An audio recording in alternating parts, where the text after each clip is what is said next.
Há muitos e muitos anos atrás, uma luta moveu multidões. Ocorreria uma partida de wrestling profissional. Tal combate era considerado a luta do século, pois dois homens tidos como imbatíveis iriam se colidir. Todos queriam ver como tal confronto iria se desenrolar. Ambos haviam varrido todos seus oponentes do caminho. E finalmente, o dia de se encontrarem chegou. De um lado, aquele que era considerado o rei do wrestling profissional. Ninguém na modalidade estava em pés de igualdade com ele na época. Fora o wrestling, ele ostentava o terceiro posto mais alto do sumô. O seu nome era Rick Gonzan. Do outro lado, o mestre do judô, no auge da sua superioridade, Yuichiro Hama. Quando o combate se iniciou, o mundo cravou seus olhos naquele momento. Porém, sem que ninguém pudesse prever, o inesperado chegou. Rick Gonzan golpeou com um direto no rosto. Aquilo não era pro wrestling. Ao golpear com tanto poder, o som da carne colidindo ecoava. E assim, Yuichiro Hama foi golpeado inúmeras vezes, até que ele caía e a selvageria tomava conta do ringue. Rick Gonzan começava a pisotear seu rosto sem parar. A multidão não tinha palavras para descrever tal situação. Ao verem a luta finalizar, apenas o silêncio restava. Rick Gonzan era o grande vencedor daquela luta do século. Assim o tempo passou e no meio da chuva um homem caminhava sorrindo bem tranquilamente. Era Yuichiro Hama. As pessoas olhavam aquele gigante caminhando de cabeça baixa, tentando passar desapercebido de tudo e todos. Porém, a luta do século tomou proporções enormes e alguns civis o reconheciam. Falavam sobre a surra que ele havia levado e Yuichiro apenas caminhava em paz, até que de repente um homem de guarda-chuvas aparecia na sua frente.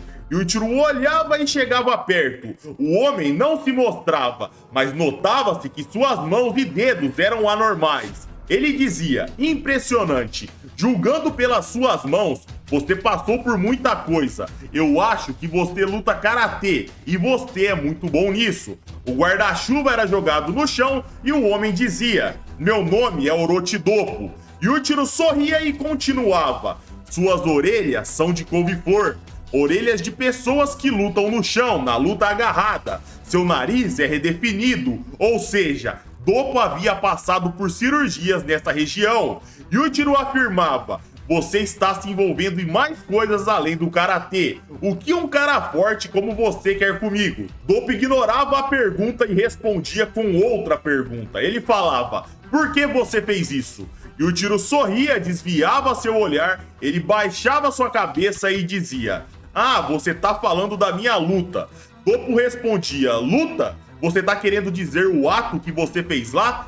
Yuichiro continuava sorrindo com uma cara de despreocupado até que ele começava a gargalhar, tentando apaziguar a situação. Ele dizia, mas do que você tá falando? Aquele é Rick Gonzan. Ele foi um oponente muito difícil. Doppo olhava sério e alertava, não insulte a minha inteligência. Yuichiro desviava o olhar, percebendo que não iria enganar aquele homem e explicava. O que aconteceu foi que me fizeram uma oferta muito generosa. Doppo interrompia dizendo, então você recebeu seu dinheiro, mas perdeu algo no processo. Algo que nunca irá recuperar, nem com todo o dinheiro do mundo. Yuichiro escutava aquilo sorrindo e Doppo continuava. Você poderia ter bloqueado todos os golpes, todos os socos, chutes e seus chopes. E chopes, galera, é o tapa que acontece normalmente no peito dos lutadores nas lutas de pro wrestling. Se traduzirem ao pé da letra, ficaria costeletas. Porém, esse golpe é o tapa no peito de um wrestler profissional. Doppo continuava, me diga, por que você ficou lá, parado? Você recebeu todos os golpes em cheio. Bom, deixa eu arriscar um palpite. Você recebeu aquela quantidade de golpes sem se esquivar, porque você sabia que poderia resistir. Os ataques pequenos e fracos de Rick Gonzan não tiveram nem a decência de ser bloqueado por você. Yuichiro Hama sorria e Doppo continuava. Eu tenho que admitir, eu amo esse seu jeito. Ninguém sabe o que você vai fazer, mas por causa de sua generosidade com Rick Gonzan, por você ter feito isso naquela partida, você pisou em algo extremamente importante. O orgulho das artes marciais japonesas. Yujiro fechava os olhos sorrindo e dizia: pois então, meu amigo. E num instante ele agarrava a Doppo e continuava: o que você vai fazer sobre isso? Doppo desaparecia e só restava seu casaco. A mente de Yujiro começava devagar. Obrigado, meu amigo. Você fez o meu dia melhor. Doppo pisava no seu braço com a ponta do pé. Yujiro o via e continuava a pensar: eu fico feliz de saber que alguém por aí saiba o quão forte eu realmente sou. Ele tomava o golpe no queixo e começava a sorrir, sem sequer sair do lugar. Doppo dizia: Rama, eu vou consertar as coisas. Yujiro colocava a mão no queixo e falava sorrindo: que belo chute, eu acho que você quebrou a minha mandíbula. E aqui, galera, eu quero fazer algumas considerações.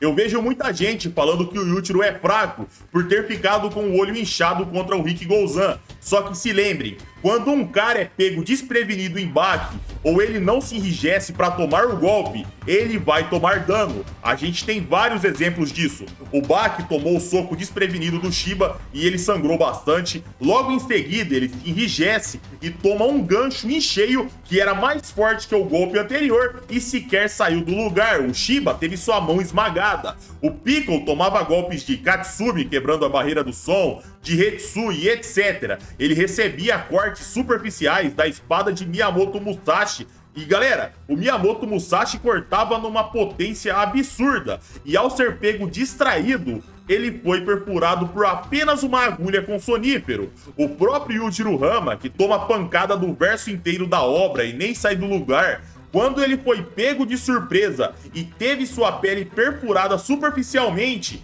ele caiu para tranquilizantes de elefantes ou baleias. Eu não me recordo de qual animal era o tranquilizante. O próprio Doppo tomou um soco do Richard Filch e caiu todo ferrado no chão. Depois ele toma a mesma pancada se enrijecendo e sequer sai do lugar. Ou seja, Yujiro Hama se permitiu apanhar. Esse cara tomou o bombardeio militar mais severo de Baki e não teve um arranhão sequer. Então a gente precisa compreender isso. Parem de ficar falando que o Yujiro não é resistente porque ele ficou com o olho inchado, isso não tem sentido. Um tempo se passava e a cena nos levava para a arena subterrânea. Lá, Rick Gouzan olhava o ambiente e dizia que era muito menor do que ele esperava. Tokugawa falava: essa é a arena subterrânea do Korakuen. Apenas os melhores lutadores do mundo podem pisar aqui. E parece que todo mundo acreditou na sua luta contra o Hama. Rick Gouzan dizia que não sabia do que o Tokugawa falava e o anfitrião do mundo das lutas continuava: Rick, não teremos plateia hoje. Eu estou aqui para ser uma testemunha ocular, apenas isso. Hoje, você não terá uma partida normal. Esse é o seu castigo. Pelo menos foi assim que seu oponente disse que seria. Rick Gouzan dava risada e falava: compreendo, ele pode chamar isso de como quiser. Punição, vingança, não importa. São apenas palavras. Ele só precisa cumprir com o combinado e nada mais. Me pagar 10 vezes o valor de uma luta profissional. Tokugawa dizia: sim, será pago 10 vezes o valor de uma luta de TV falsa. Rick Gouzan respondia: Tokugawa, você está se esquecendo de uma coisinha. Não é numa luta profissional que eu brilho, eu sou bom mesmo numa luta de verdade. Porém, independentemente, me diga, quando seu homem vai aparecer? É muito rude me deixar esperando. Tokugawa sorria e falava: ele já está aqui há algum tempinho. Nessa hora, Rick Gouzan gelava e atrás dele, Doppo o encarava. Ele assoprava a nuca de Rick Gouzan, que virava golpeando. Doppo se esquivava em guarda e golpeava pra cima. Algo voava e caía na cabeça de Tokugawa. Era o nariz de Rick Gouzan, que havia sido arrancado completamente em um único golpe. De repente, um direto no peito de Rick Gouzan chegava, e enquanto seu nariz caía no chão, o seu corpo tombava junto. Doppo fazia a guarda, o olhava e finalizava o combate em posição de respeito. Tokugawa gelava e do nada alguns jornalistas apareciam e o narrador dizia: a luta do século foi apenas um show. Concluíram que Yujiro Hama foi pago para vender a luta, tudo combinado de antemão. Rick Gouzan o derrubou com golpes covardes. ele iria admitir esses fatos à imprensa ou seu rosto mutilado seria exposto para todos os jornais do país. Assim, as notícias se espalharam rapidamente pelos jornais. A luta do século foi uma farsa. Rick Goslan teria que fazer uma cirurgia plástica. E Yujiro Hama pensava: sim, você realmente fez o meu dia. Ele tirava seu chapéu em tom de agradecimento e continuava: eu estou feliz que alguém por aí saiba o quão forte eu realmente sou. E essa foi mais uma história do passado de Baki, galera. Na época que o Doppo estava no seu auge, o Doppo Prime. Se vocês curtiram o vídeo, já sabem, eu conto com seu like, sua inscrição para apoiar o canal, porque eu já vou indo nessa. Um abraço, meus amigos, fiquem com Deus e tamo junto.